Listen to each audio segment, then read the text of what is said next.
Brady Corbet's 2024 The Brutalist, starring Adrian Brody, Felicity Jones and Guy Pearce. This is a very good looking UHD disc, and the reason for that, it was shot VistaVision. That's the 35mm horizontal process that's 8 sprockets wide and therefore gives you a lovely large format film image and produces superior release prints. That was the concept of it, and it's interesting, and this is why I thought I'd show you my latest purchases. The 3 for £50 deal, Alfred Hitchcock's To Catch a Thief, on the cover boasting proudly VistaVision, motion picture high fidelity, and interestingly that opening logo is on the Brutalist. I like that about it. I also like that all the white flecks, the neg dust and obvious dust that are white on this have been left intact, so after the cine to video transfer scan that hasn't been touched, even though this has been finished in a computer and not shot and finished on film, as I would like to see from now on to get the maximum quality in cinemas. But still a very good looking film, and that's because VistaVision does work. It shrinks down to whatever format, and it would also be good for VistaVision because its maximum height aspect ratio is 1.50 to 1. The Brutalist is 1.66 to 1. This is 1.85 to 1. But if you think about 1.50 to 1, it's not far off a genuine IMAX screen of 1.43 to 1. So maybe that's something filmmakers could think about. Maybe the sort of cheaper 35mm option rather than 70mm or 65mm for shooting would be VistaVision. Blow that up to an IMAX 1570 print, or even for the dual lasers, and you would have superlative looking imagery on the huge IMAX screens, but importantly definite film looking imagery, which is what most of us want to see. So To Catch a Thief, I would imagine this will be a better looking film than The Brutalist, however beautiful The Brutalist is, because this one had dye transfer IB Tech prints, so Technicolor, the real 3-strip Technicolor, but not shot in 3-strip, done after the event. I couldn't really believe this was in the 3 for £50. This is a steelbook for The Sixth Sense. This is another one many people asked me to take a look at, and I thought, not ready to take another look at The Sixth Sense yet, but because The Sixth Sense steelbook was on sale, I thought, well, I can't resist that, so I'll be taking another look at that soon, probably doing a review of that one too. And the final one in the 3 for £50 deal, the Star Wars spin-off of Willow, which I'd actually avoided because I didn't want to risk anything spoiling my enjoyment of the Star Wars universe. And so I've never seen this film. Enough people have hassled me about it on the comments on this channel that I thought it was time at this sort of price that I take a look at Willow. So given I've seen some other Star Wars spin-offs recently and enjoyed them all, I'm actually rather looking forward to that. But getting back to The Brutalist, the image aspect ratio of 1.66 to 1 looks beautiful. Can't really fault the imagery.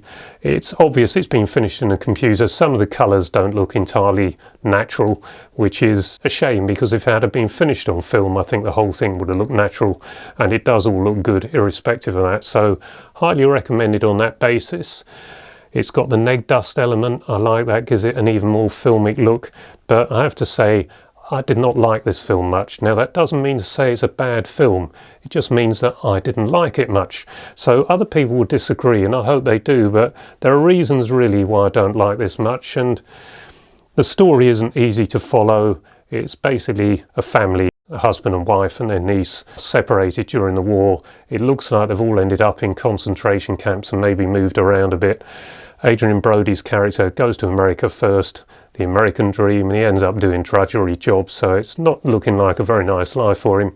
But he was a successful architect back in Europe, and he's given a chance from Guy Pearce's character to be an architect once more, and it follows his story through a few years, and then we get an epilogue at the end. It's got the things that roadshow productions used to have, or roadshow releases used to have, whereby 70mm prints were distributed, ticket-only sales, and you had an opening, an entr'acte, an interval, and then at the end they have a run out. But in this case it's a conclusion. They have a conclusion to the film where it's all summed up, but it's not really that clear. You've got to think about it afterwards. But there's some sex in this, there's some bad language, and there's one rape scene. It's actually a male rape scene. I struggle with any rape scene. and I found this one particularly horrible. So that was in the second half of the film after we'd had the interval. My wife and I decided up to that point we were enjoying the film, even though it wasn't that clear what it was about, but it was interesting and it was good and it looked great. But the second half of the film, I got a bit lost. Now, it's got a running time of about 3 hours and 20 minutes. The theatrical release, I believe, was 15 minutes longer, so this was an even longer film, and for me it was already at least an hour too long. It needed someone to cut great chunks of it out or find something they could lose to make it pop along a bit faster and keep everyone focused. But alas, that's what it is. Some people will love that. I'm getting a bit tired of all these overly long films, but that's just my taste really, and I suppose that's my taste that I don't like this. It was a successful film, didn't do brilliantly at the box office. It was around $50 million. I think it took in a budget of around 10 million. So not a hugely successful film, but it did win awards, and that should mean that it does well over the years to come, and I'm sure the image quality will help too. The sound is Dolby 5.1 and it matches the imagery on screen. It's suitably subtle. Just don't expect anything like a Marvel or a DC superhero film. Just matches what you're watching on screen. There's no HDR on this disc, and I've seen a few now where I've been surprised and thought, no HDR. The Others is the one that always springs to mind, but Django was another one.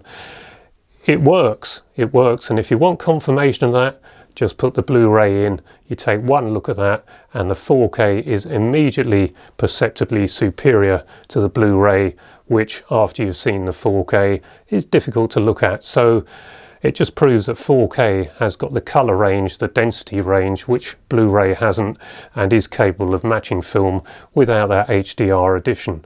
So it's a very good disc all round. I can't recommend it really because I don't like the film, but it is a very good disc. There's no extras on it, nothing on the Blu-ray at all other than the film. I think they were pushing the boundaries of the disc capacity in each case to get the 3 hours and 20 minutes on there. So that could be a reason. Could be they didn't actually shoot any extras or any on-set documentaries at the time it was made in order to include them on a home video release. But it might be a better film on a second viewing, so that's something I've got to bear in mind. It's just, will I ever really want to look at this a second time? I'm not sure, but as the years passed, I might think, what was it I didn't like about The Brutalist? Give it a second viewing and think, I got that one wrong. So perhaps give it a try. Might be worthwhile seeing if you can get it in a sale in a few months' time, because no doubt this will be going into the 3 for £50 or the 2 for £30 or something. Then you might think you've got a bit of a bargain, but not one that I particularly liked. But got to congratulate the people that made this for having the vision to shoot it on VistaVision. Let's hope we see many more films shot in that great format. Right, that brings us to the end of another one. If you enjoyed it, please give it a like. Perhaps consider subscribing if you haven't already. And until the next video, bye-bye for now.